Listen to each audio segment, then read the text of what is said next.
Hey everyone, welcome back to this week's edition of the Maconi Setup Shop A Fix Tutorials. This week we're looking at what is arguably now got to be one of the best racetracks on the game, the Homestead Miami Speedway. So strap in and let's get right into this one. I just did a 48 lap run before this run in particular to record this video, and I will go on record and say this right now. I think this is going to be the best week ever. The rework to this track, not only graphically but obviously a little bit of physics changes too. Uh, to me, this has got to be one of the best tracks that's on the game, hands down, and I don't really think it's close, but we'll see. This was a lot of fun. I had a ton of fun running laps for this one. Um, Shifting. When I'm running anywhere other than the wall, I'm downshifting into fourth gear to run the bottom and the middle. We'll call it the middle. It's like a lane up from the bottom there. We'll get into that. And then I'm shifting into fifth along the straightaway whenever it's appropriate. If I'm going to run the top, it's fifth gear. Fourth gear, I think, is doable. It's so hard because you have so much more wheel spin when you're in fourth gear. Okay, so as you can see my inputs there, I'm trying to wait as long as I can. Um, Usually when we ran the Gen 6 car here, back when we had a lot of horsepower and no downforce, you wouldn't get full throttle until the straightaway.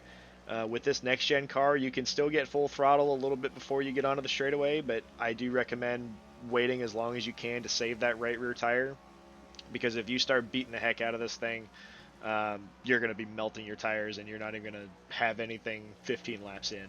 Okay.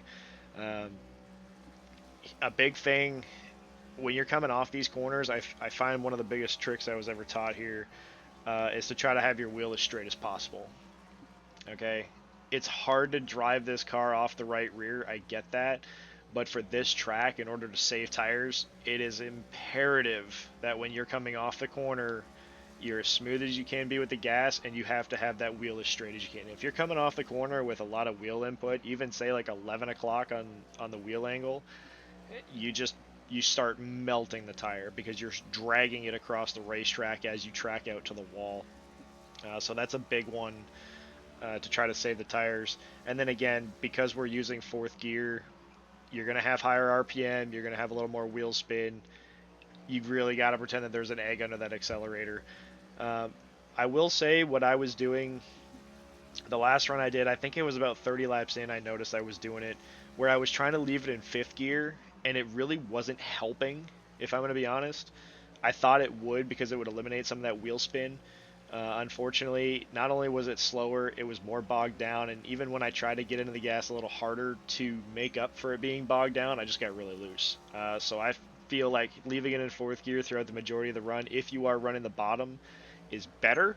And then again, running up here by the wall in fifth gear, um, just more stability. Eliminates some of that wheel spin. If you get into the gas too hard in fourth gear, it really wants to step out, and you don't have a lot of room up here, obviously. So the biggest thing that I was going to say about running the wall, if you haven't noticed, looking at how I'm doing it in turn one, it's almost identical to turn three. There's no more having to enter down on the seam and let it drift up to the wall. I think it's fantastic. I think everybody, I shouldn't say I think, I hope everybody that runs this has a blast running the fence, because you've got to enter it right up on the boards. Be comfortable being uncomfortable. Okay? That is going to be a huge thing if you're going to run the top here. You have to be comfortable being uncomfortable. Yes, that wall will jump out and bite you if you're not careful. I am lifting what I think is way earlier than I am running the bottom, and there's times where I still feel like it might be too much. The thing with running the top, okay, especially early, right? You're not going to be doing it this early in the run. Okay, it's just not as fast. This racetrack to me is competitive as it gets, at least from running these solo car laps. My lap times run on the bottom 30, 40 laps in were almost identical to running the top 30, 40 laps in.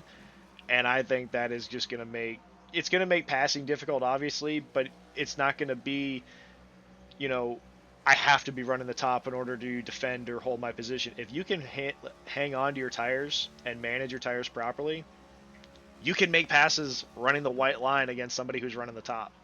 And I think that's the coolest thing ever. We haven't had that in iRacing in so long. It's been so lane dominant for such a long time. Um, I really hope that this plays out like I think it would. I think this would be the most fun uh, to be had on here in years. I'm biased about the car, but I think even with the car the way it is, unfortunately we didn't get the tire update. Super unfortunate. I was really looking forward to that. Uh, but I think this is going to be one of the best races. As long as you can manage your tires, I think you can make passes anywhere, and running the wall is an incredible amount of fun. Um, as we get ready to switch over to the in-car here, I'm going to try to point out a few things to you guys. Um, it's almost to me like I don't want to say the racetrack lost grip physics wise. I don't think they would have changed anything with that. The way that you can run around the racetrack though is it's to me it's awesome. Okay, you don't have to enter down on the seam down here. Okay, we used to enter right here. Look how close to the wall I'm getting. Obviously I'm pulling away a little bit. I don't want to hit the wall for the tutorial video. The 40 lap run that I did earlier, I promise you it was like I was running 3 and 4 while I was in 1 and 2, right up on it. Okay, practice it. Okay, it's not something that you can just jump in and try to do. Find that point. Okay, if you're driving in too deep and you're hitting the wall, you got to back it up. It's not about what you're gaining entry to center when you run the wall here. It's about making the straightaway longer compared to running the bottom. Okay, that's realistically that's what it comes down to when you're running the top, guys. You're just trying to make the straightaway a lot longer, so it's okay to give up a little bit. You obviously don't want to give up a ton, but it's okay to give up a little bit on entry because you know you're going to make it back and then some on the straightaway. Okay, that's what running the top is. This seam here, I used to call it the traditional line because years ago this was the only way to get around Homestead. Very fast, and then the white line is also equally as fast as you can see.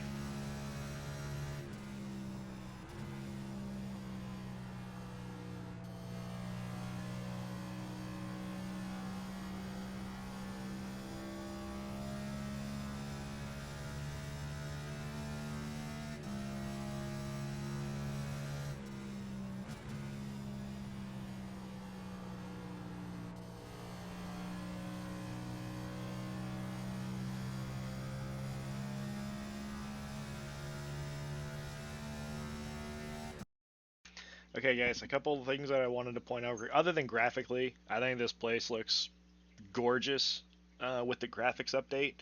Um, a few things I wanted to point out. In 1 and 2, that traffic light for a lot of guys is a great reference point.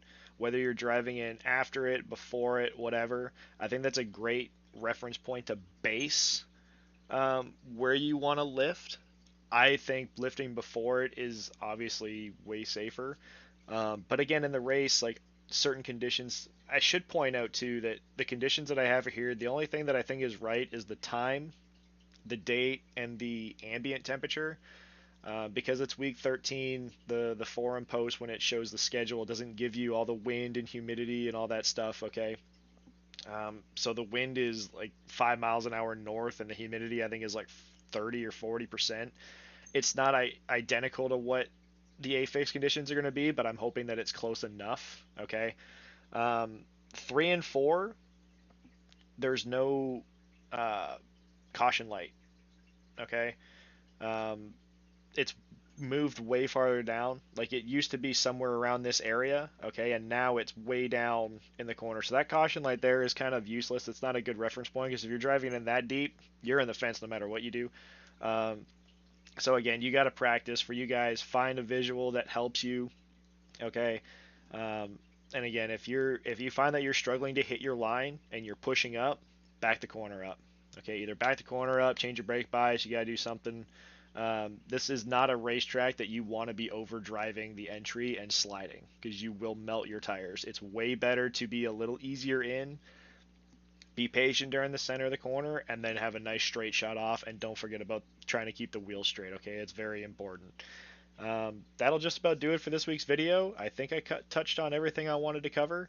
Um, I'm excited. I think this is going to be one of the best races so far. I think it's promising. Hopefully, you guys find that as well. Um, if you guys have any questions, comments, concerns, please leave a comment down below. Share your thoughts on the track, the car, all of that. Let me know what you guys think.